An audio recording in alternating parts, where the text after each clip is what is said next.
Sir, Amritpal arrest हो गया। आज मैंने दिन में शो किया, बहुत सारे व्यूअर्स ने, बड़ी संख्या में लोगों ने देखा है। अमृतसर के गिरफ्तारी पर मेरा जो एंगल था वो ये कि जो केजरी हर चीज पे क्रेडिट लेता है, उसने कोई प्रेस कॉन्फ्रेंस नहीं किया सर, उसने ट्वीट तक नहीं किया सर, पंजाब के मुख्यमंत्री ने कुछ ट्वीट नहीं किया। ऐसा लगा कि अमृतपाल की गिरफ्तारी पर इन सबको सांप सूंघ गया है कि मेरा पाला हुआ जो था वो गिरफ्तार हो गया। उसे उठा करके पंजाब पुलिस से एनआईए उसे लेकर के चली गई हेमंता शर्मा के राज्य में। अब इलाज उसका वहां पे होगा। तो केजरी की परेशानी बढ़ी। जब ये चीजें खेल होने लगा तो कुछ टीवी चैनलों ने ड्रामा करना शुरू किया कि जैसे मोदी के लिखा था ना, पाकिस्तान पर सर्जिकल स्ट्राइक में निगरानी कर रहे थे, वैसे ही भगवंत मान रात भर निगरानी कर रहे थे। हो सकता है पैक वैक लेकर के बैठ गए होंगे पैकवंत जी। लेकिन आज किरण रिजिजू ने इस पे भी बोला कि अराजक नहीं है, ये सब डेंजरस है। अमृतपाल की गिरफ्तारी, केजरी की चुप्पी, देश को संदेश क्या है सर? एक चिरकुट टाइप के व्यक्ति को इतना बड़ा मतलब बनाया गया, जो दो साल पहले तक जिसे कोई नहीं जानता था, वो दुबई नौकरी करने के लिए गया हुआ था। दीप सिद्धू का जो चमचा चेला था, जिस दीप सिद्धू की कोई औकात नहीं थी, दीप सिद्धू के मारे जाने के बाद एकाएक क्रिएट किया गया। आज उसे उठा करके ले जाया गया डिब्रूगढ़। अब हेमंता की पुलिस इलाज करेगी।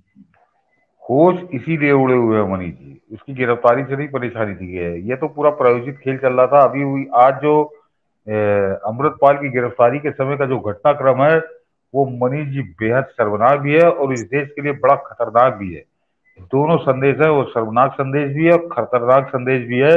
और ये बता रहा है कि इसने पंजाब को किस हालत में पहुंचा दिया है।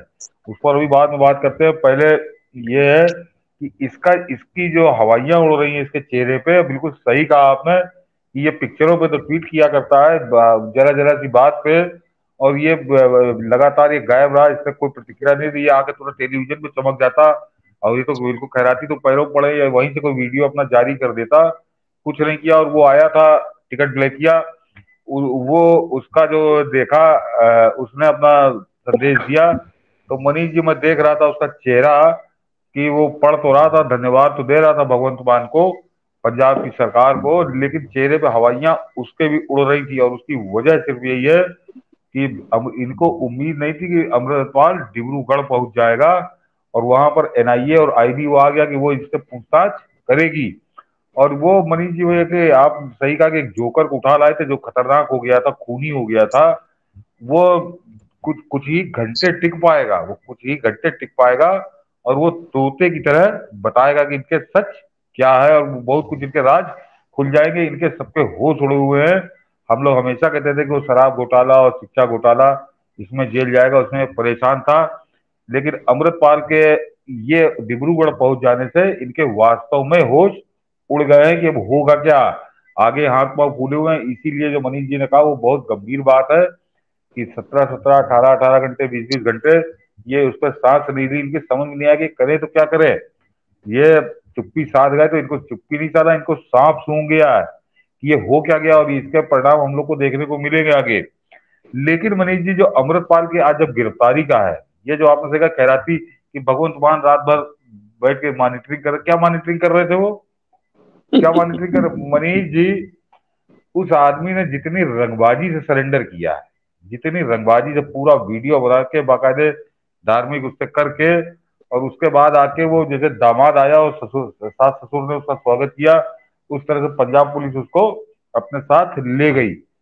लेकिन एक आईजी पंजाब पुलिस के आईजी रैंक का अफसर वो जो बयान दे रहा था मनीष, वो बहुत शर्मनाक बयान था और खतरनाक बयान था। उसने कहा कि मैंने ये बाहर निकले तो हमने इनको गिरफ्तार किया, लेकिन हम गुरुद्वारे में नहीं घुसे। और उसने बताया कि गुरुद्वारे के इर्द गिर्द तो खाली 2 ही 3 लोग थे, हम लोगों ने गांव की घेराबंदी कर ली थी। क्या मतलब मनीष जी के कोई आतंकवादी बैठा रहेगा गुरुद्वारे में, तुम घुसोगे नहीं? कोई हत्यारा जाके गुरुद्वारे में चला जाएगा तुम गिरफ्तार नहीं करोगे? कोई बलात्कारी चला जाएगा तुम गिरफ्तार नहीं करोगे? इसे यही काम मनीष जी, यही कुकर्म हुआ था जब भिंडरा वाले के साथ, कि वो गुरुद्वारे में जाके बैठ गया था तो उसको पकड़ा नहीं गया। महीनों चल के वहां से उसका गुंडे का राज चलता रहा, आतंकवाद का कारोबार चलता रहा, आतंक का। वही काम अमृतपाल के साथ। मनीष जी केवल आज अमृतपाल को नहीं पकड़ना चाहिए था, उस गुरुद्वारे के ग्रंथी को उठा के डंडों से जो है उसकी सेवा होनी चाहिए थी कि उसके गुरुद्वारे में कब से टिका था वो कौन आदमी है वो जो अमृतपाल के लिए पिछले 36 दिन से बता रहा है। बल्कि मैं तो उसको और जानता, 24-25 फरवरी को जब उसने थाने पे हमला करके छुड़ाया था, तो समझिए करीब करीब 2 महीने से वो वांटेड अपराधी है। और वो गुरुद्वारे में है तो हम अंदर जाके उसको गिरफ्तार नहीं करेंगे। ये है तुष्टीकरण, और ये देशघाती तुष्टीकरण है। सीमावर्ती पंजाब जो आतंकवाद की जहर को बहुत उसने झेला है, और उसके बाद फिर ये गोरख धंधा। ये मनीष जी 36 दिनों तक कहां कहां रहा, उन सबको उठाना चाहिए, क्योंकि ये अनजान आदमी नहीं था। और दर्शक ये जान ले, क्योंकि पैरेलल चल रहे हैं दोनों घटनाक्रम। ये 24 फरवरी को इसने थाने पे हमला करके छुड़वाया था, और मेरे ख्याल से 24 फरवरी या 25 फरवरी को उमेश पाल का कत्ल हुआ था। दोनों फरार हुए थे, अमृतपाल भी फरार हुआ था, अतीक अहमद का गैंग भी फरार हुआ था। और 2 महीने का घटनाक्रम जान लीजिए कि 4-5 तो उसमें पहुंच गए हैं ऊपर, बाकी भागे भागे उनके प्राण सूखे जा रहे हैं कि होगा क्या। बुलडोजर कम से कम 2 दर्जन घर गिरा चुका, और इधर अमृतपाल फरार हुआ। तो जब पंजाब की सरकार अंडे दे रही थी कि 80,000 पुलिस वाले मिलकर ना उसको पकड़ पा रहे थे, और ये जो गिरफ्तारी हुई है, दर्शक जान ले कि उसकी बीवी को केंद्र सरकार ने उसका खत्म कर दिया था। वो बाहर नहीं जा पा रही थी, वो कनाडा की रहने वाली है, तो उसको लगा कि 16 जुलाई तक शायद उसके वीजा की तारीख है। तो उस दबाव में उसको लगा कि मेरी बीवी भी चली जाएगी, तब वो सरेंडर हुआ। और किस तरह सरेंडर हुआ, उसने पूरा अपना वीडियो बना के जो उसको संदेश देना होगा, जहां देना होगा, वो सारी सेटिंग करके आया था। और उसने सोचा था कि भगवंत मान मुझे कहीं बढ़िया पंजाब की जो मनमानी हुई मोंगा हुआ की जेल में रखेगा। लेकिन गिरफ्तारी के तत्काल बाद उसको उठा लिया गया और चला गया डिब्रूगढ़। तो सारा खेल बिगड़ गया, इसलिए है। लेकिन ये कौन सा तरीका है मनीष जी? अपराधी को गिरफ्तार करने के लिए पुलिस मंदिर में भी घुसती है और मस्जिद में भी घुसती है, ऐसा नहीं है। मस्जिद में भी घुसती है, गिरजाघर में भी घुसती है, गुरुद्वारे में क्यों नहीं घुसेगी? ये कौन सा कल्चर ये बना रहा है केजरीवाल? वहां इसने कौन सा पाठ पढ़ाया है? और जबकि ये बहुत अच्छे से मालूम है कि पंजाब के गुरुद्वारे भिंडरावाले के समय में आतंकवादियों के अड्डा बन गए थे। तो ये एसजीपीसी को जवाब देना पड़ेगा कि क्या कल को कोई कत्ल करके अगर गुरुद्वारे में चला जाएगा तो वो उसको गिरफ्तार नहीं किया जाएगा? ये जो सिख समाज के लोग हैं, जो पढ़े लिखे लोग हैं, उनको ये सवाल अपने जो गुरुद्वारा प्रबंधक कमेटी है इससे पूछना चाहिए कि ये 10 गुरुओं के समझिए पूजा पाठ के लिए, गुरु ग्रंथ साहब के दर्शन करने के लिए गुरुद्वारे बने हैं, कि आतंकवादियों, बलात्कारियों, हत्यारों के अड्डे के रूप में तुम गुरुद्वारों की प्रतिष्ठा खत्म कर रहे हो? और ये कल्चर, ये भगवंत मान शराबी मुख्यमंत्री, वो तो मान्यता प्राप्त घोषित शराबी है। और ये जालसाज, घोषित जालसाज, झूठा केजरीवाल, ये किस तरह पंजाब को ले जा रहा है। ये आज एक अमृतपाल में बहुत ज्यादा गिरफ्तारी पे खुशी होने की जरूरत नहीं है। अब वो डिब्रूगढ़ चला गया तो इसका पोल खोल देगा, कल को कोई दूसरा आ जाएगा, वो गुरुद्वारे में बैठ जाएगा, तो वहां पंजाब पुलिस कहेगी कि नहीं ये तो गुरुद्वारे में बैठा था, तो देखिए हम घुसे नहीं। ये बहुत बढ़िया संकेत नहीं है। बिल्कुल बिल्कुल, एकदम बहुत सटीक बात आपने कही। और चूंकि ये गुरुद्वारे वाली बात जो पुलिस ऑफिसर कह रहे, कल को कोई भी अपराधी धार्मिक संस्था का ये करेगा और कहेगा अच्छा आप गुरुद्वारे में तो नहीं घुसेंगे लेकिन हमारी मस्जिद में आप घुस जाएंगे, तो कोई भी आतंकी मस्जिद में घुस जाएगा और उसके बाद कुछ नहीं होगा। कोई भी बदमाश जो मंदिर में घुस जाएगा तो कुछ नहीं होगा। इसीलिए इस चलन का बंद होना चाहिए। जो इंदिरा गांधी ने किया था वही तरीका सही है।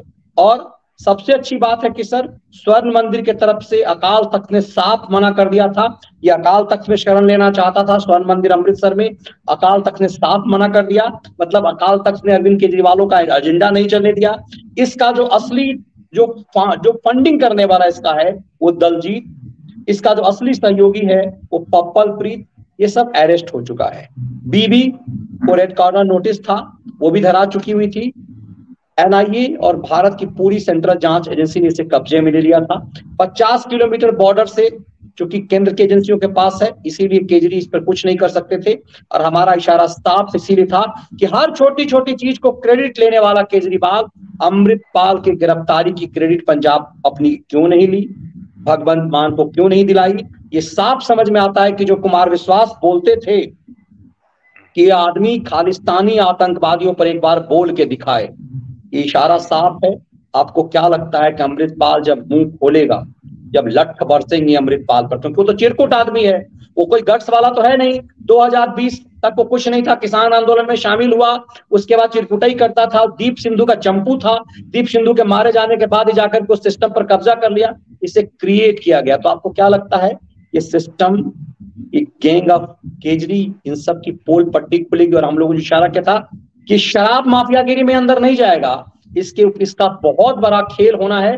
और चूंकि इसकी गर्दन फंस चुकी हुई है, इसीलिए ये मनीष सिसोदिया को फंसा रहा है, पूरा शराब घोटाले का खेल, और ये जेल भेजेगा संजय सिंह को भी, जो लोग मुख्यमंत्री बनने का सपना देख रहे हैं उन सबको निपटाएगा ये। नहीं मनीष जी, इस पर हमको क्या लगता है, आपको क्या लगता है, ये महत्वपूर्ण नहीं, लेकिन धन्यवाद आपको, क्योंकि जिस एंगल की तरफ आपने बात पकड़ी वो किसी खैराती ने तो पकड़ी नहीं थी, तो जय जयकार में लगे हुए, तो वैसे भी किसी ने ध्यान नहीं दिया था कि सबसे बड़ा संदेश तो मनीष जी इन लोगों की चुप्पी ने, इनका जो सांप सूंघा है, 18-18 घंटे इनके जवान नहीं खुल रही है, तो समझ लीजिए कितना बड़ा कांड हुआ है ये। कितना बड़ा कांड, ये समझ रहा है कि ये इसके अंत की शुरुआत ये कांड होगा।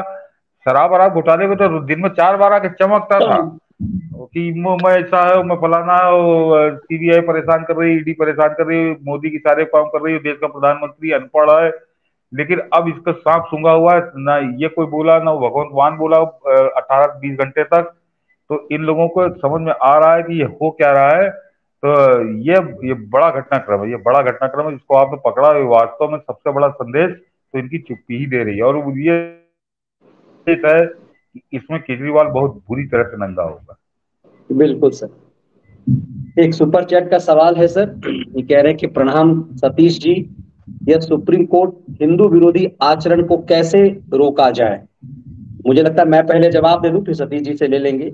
मुझे लगता है कि इस देश में मिजाज जवाब तय करते हैं, जो हम लोग लगातार कहते हैं। सुप्रीम कोर्ट को जैसे कैसे सुप्रीम कोर्ट ने कह दिया आप सेम सेक्स मैरिज पे, लेकिन अगले दिन क्या मुझे ट्रोल किया, हमने टिप्पणी ही तो की थी, कैसे सुप्रीम कोर्ट ने नुपुर शर्मा पे कह दिया। और मैं अक्सर कहता हूं, लालू प्रसाद यादव आज छुट्टा घूम रहा होता, सजायाफ्ता अपराधी नहीं होता। इस देश की जनता के मिजाज से हुआ है। इसीलिए आप तय कीजिए कि आपको क्या करना है। सतीश जी भी जवाब देंगे, अपना पक्ष रखेंगे इसमें। बिल्कुल इसी लाइन पे मेरा जवाब भी है कि ये आप ही तय करेंगे, आप ही निर्धारित करेंगे। वो निर्धारित आप लोग कर रहे हैं, जो सरकार आपने बनवाई है वो वही काम कर रही है, और जो आप चाह रहे हैं वो भी होगा, ये निश्चिंत रहिए, वो भी होगा ये। और इस सरकार का परिणाम आप केंद्र में मोदी सरकार या उत्तर प्रदेश में आप इस बात से समझ सकते हैं कि 44 साल से जिस आदमी का आतंक था, जिसके डर से जज छोड़ के कोर्ट भाग गए थे, उस आदमी का अंत, उसके आतंक का अंत हो गया। और ऐसे कई बहुत से किस्से यूपी में। तो वैसे ही देश में इस तरह के आतंकियों का अंत निश्चित है। केवल एक ही काम करते रहिए, आप अपने जीवन को बिल्कुल अस्त व्यस्त मत करिए, उसको मत करिए डिस्टर्ब।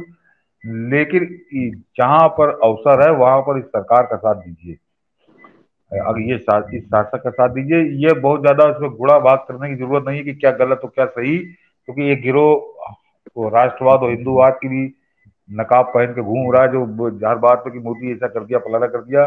बिल्कुल मत ध्यान दीजिए, जो आपको लगता है कि हाँ ये सही कर रहा है तो उस पर साथ दीजिए इस देश की सरकार का। क्योंकि बहुत बहुत हम लोग एक ट्रांजिशन पीरियड में संक्रमण काल से गुजर रहे हैं, और इस संक्रमण काल से जब निकल गए तो फिर आगे स्वर्णिम काल होगा, ये अच्छी से समझ लीजिए।